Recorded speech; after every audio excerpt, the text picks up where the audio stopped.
फंस गए बघऊ, बड़ा जंगल का राजा बने फिरते थे। नजदीक मत आना वरना यहीं चीर दूंगा।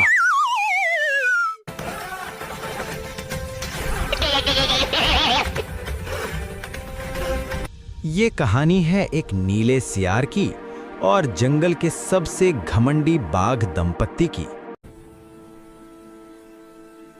बहुत समय पहले की बात है, जब जंगल सिर्फ पेड़ों और जानवरों का घर नहीं था, बल्कि चाल, अकड़, घमंड और चालाकी की कहानियों से भरा रहता था। इसी घने जंगल के बीचों बीच एक बड़ी सी गुफा थी, गहरी, अंधेरी और डरावनी। ये गुफा थी जंगल के राजा बाढ़ की। बाघ का नाम सुनते ही हिरण कांप जाते, सूअर रास्ता बदल लेते और बंदर पेड़ से नीचे उतरने से पहले 4 बार सोचते। बाघ ताकतवर था, उसकी दहाड़ से पत्ते झड़ जाते थे, लेकिन उससे भी ज्यादा खतरनाक थी उसकी पत्नी बाघिन।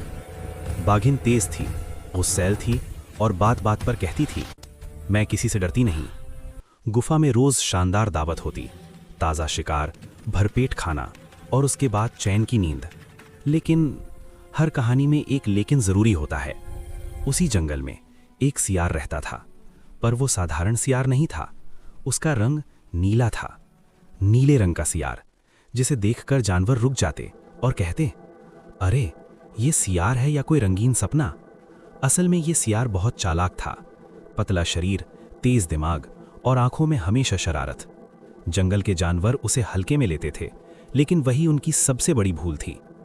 नीले सियार को सबसे ज्यादा पसंद था बाघ की गुफा का खाना। इतनी मेहनत से शिकार कौन करे, सियार मन ही मन हंसता। राजा बना है तो खाना भी बांटना पड़ेगा। रात के अंधेरे में जब बाघ और बाघिन गहरी नींद में होते, नीला सियार चुपके से आता, गुफा के अंदर झांकता और स्वादिष्ट मांस उठाकर भाग जाता। 1 दिन, 2 दिन, कई दिन। बाघ को शक तो होता, पर हर बार वो कहता, मेरे रहते कौन चोरी कर सकता है। लेकिन एक रात बाघिन की नींद खुल गई। खट खट हल्की सी आवाज। बाघिन ने आंख खोली और जो देखा उसका खून खौल उठा। एक नीला सियार उनका खाना उठाकर भाग रहा था। अरे ओ, बाघिन दहाड़ी, लेकिन तब तक सियार अंधेरे में गायब हो चुका था। सुबह होते ही बाघिन ने बाघ से कहा, सुनिए, हमारा खाना एक नीला सियार चुरा रहा है। बाघ घमंड से, सियार मेरे जंगल में? इस बार आया तो सीधे चीर डालूंगा। कुछ दिन बाद नीला सियार फिर आया। जैसे ही उसने खाना उठाया, धड़ाम, बाघ गुफा से बाहर कूदा। आज बचकर दिखा, बाघ कर जा। सियार ने 1 सेकंड नहीं लगाया और दौड़ पड़ा। पूरा जंगल गूंज उठा, पत्ते हिलने लगे। बाघ पूरी ताकत से सियार के पीछे दौड़ रहा था। आज खत्म, बाघ सोच रहा था। भागते भागते सियार एक अजीब पेड़ के पास पहुंचा। पेड़ की जड़ से 2 मोटे तने गुलेल की तरह ऊपर की ओर निकले थे। सियार मुस्कुराया, बस यही मौका है। उसने छलांग लगाई और दोनों तनों के बीच से फिसलता हुआ निकल गया। लेकिन जैसे ही बाघ ने छलांग लगाई, धप, उसका शरीर दोनों तनों के बीच फंस गया। अरे, बाघ दहाड़ा। अब कहानी ने नया मोड़ लिया। नीला सियार रुका, धीरे धीरे पलटा और मुस्कुराते हुए बोला, अरे बघूबाई, फंस गए ना, आज तुम्हारी अकड़ निकालता हूं। बाघ छूटने की कोशिश कर रहा था, लेकिन जितना हिलता उतना फंसता जाता। सियार पास आया और अचानक गुदगुदी।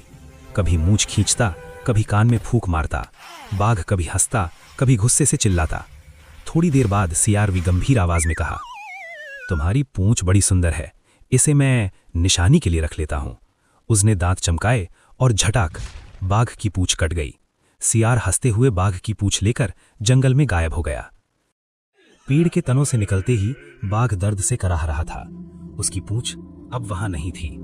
वो लंगड़ाता हुआ धीरे धीरे अपनी गुफा की तरफ बढ़ा।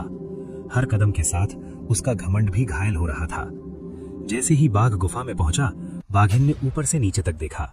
उसकी आंखें अचानक पूंछ पर टिक गईं। बाघिन चौंक कर, ये क्या हुआ? बाघ एक पल को चुप रहा, फिर छाती फुलाकर बोला, अरे कुछ नहीं, उस सियार को फाड़ डाला। और कहता ही क्या? बाघिन बोली, तो पूंछ कहाँ गई? बाघ ने बात घुमा दी। बाघ, असल में इस पूंछ की वजह से शिकार में दिक्कत हो रही थी, इसलिए कटवा दी। बाघिन ने शक से देखा पर कुछ नहीं बोली। दूसरी तरफ नीला सियार पहाड़ी के ऊपर बैठा खूब हंस रहा था। वाह रे बघू भाई, राजा हो पर दिमाग से खाली। उसने जंगल में घूम घूम कर धीरे धीरे खबर फैला दी। सुना है बाघ अब बिना पूंछ के है। जंगल में पहली बार बाघ का मजाक उड़ रहा था। कुछ दिन बीते, एक रात नीला सियार फिर गुफा के पास पहुंचा, इस बार और भी बेखौफ। जैसे ही उसने खाना उठाया, बाघिन की नजर पड़ गई। बाघिन गुस्से में, वही है, वही नीला सियार। सियार भागा, लेकिन इस बार बाघिन ने देखा कि बाघ रुका हुआ है। बाघिन ने गुस्से से बाघ से कहा, तुमने तो इसे मार दिया था, फिर ये कैसे जिंदा हो गया? पकड़ो उसे। बाघ हिचकिचाया। उसकी आंखों के सामने वही पेड़, वही तने, वही गुदगुदी घूम गई। बाघ धीरे से बोला, रहने दो, बेचारा है। बाघिन आग बबूला होकर, बेचारा? हमारा खाना चुराने वाला? बाघ ने झूठ कढ़ा, वो बहुत गरीब है, गिड़गिड़ा रहा था, माफी मांग रहा था, इसलिए छोड़ दिया था। अब झूठ का बोझ पूंछ से भी भारी हो चुका था। बाघिन की आंखें लाल हो गईं। बाघिन गरज कर बोली, ध्यान से सुनो, अगर वो सियार एक बार और आया तो मैं खुद उसे मार डालूंगी। तुम घर पे चूड़ियां पहनकर बैठो। बाघ चुप रहा। वो जानता था खतरा अब 2 गुना हो गया है। जंगल शांत था, चांद आधा छुपा था, हवा धीमी चल रही थी। और तभी खट, नीला सियार फिर आ गया। जैसे ही बाघिन ने सियार को देखा, वो आग की तरह भड़क उठी। आज नहीं बचोगे। वो बिजली की तरह सियार के पीछे दौड़ी। बाघ घबराकर चिल्लाया, रुको, मत जाओ। बाघिन नहीं रुकी। बाघ ने फिर कहा, रुक जाओ, वो बहुत बदतमीज है। बाघिन ने पीछे मुड़कर देखा। बाघिन, डर गए हो क्या? और दौड़ती रही। नीला सियार फिर उसी पेड़ के पास पहुंचा। उसने छलांग लगाई और निकल गया। बाघिन ने बिना सोचे छलांग लगाई। धप, वो भी दोनों तनों के बीच फंस गई। अरे ये क्या? नीला सियार धीरे धीरे घूम कर आया, ताली बजाकर बोला, अरे वाह, आज तो रानी साहिबा, तुम्हारे पति ने बताया नहीं पिछली बार उनके साथ क्या हुआ था? बाघिन गुस्से से बोली, नजदीक मत आना वरना चीर डालूंगी तुझे। सियार बोला, अच्छा चीर डालोगी? आज तुम्हारी वो हालत करूंगा कि पूरा जंगल तुम पे हंसेगा। हा हा हा। सियार ने वही शुरू किया, कभी बगल में गुदगुदी, कभी नाक के बाल खींचना, कभी कान में फूंक मारना। बाघिन कभी हंसती, कभी गुस्से से दहाड़ती। दूर हो जा दुष्ट। थोड़ी देर बाद सियार गंभीर हो गया। अब निशानी चाहिए। उसने झट से बाघिन की पूंछ भी काट ली। इस बार सिर्फ पूंछ नहीं, इज्जत भी कट गई। जाने से पहले सियार बोला, पूरा जंगल जानेगा कि ताकत से नहीं, दिमाग से जीत होती है। और हंसता हुआ गायब हो गया। बाघिन किसी तरह बाहर निकली, थकी हुई, गुस्से से भरी और अपमानित। जब वो गुफा पहुंची, बाघ ने एक नजर में समझ लिया।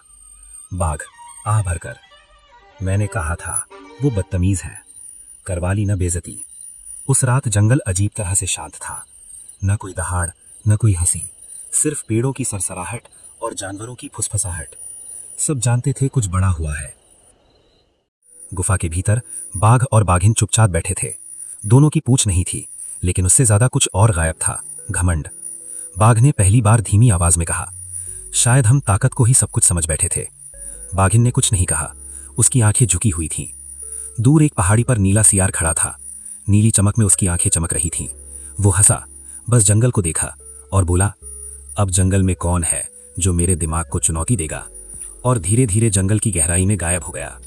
बाघ और बाघिन ये समझ चुके थे कि कभी कभी भागना हार नहीं होता, ताकत से डर पैदा होता है, पर अक्ल से इतिहास बनता है। जो खुद को सबसे बड़ा समझता है, वही सबसे बड़ा सबक सीखता है। अगर आपको लगता है कि जंगल की ये कहानी यहीं खत्म हो गई, तो शायद आप गलत हैं, क्योंकि किसी पेड़ के साए में अब भी कोई नीला सियार मुस्कुरा रहा है।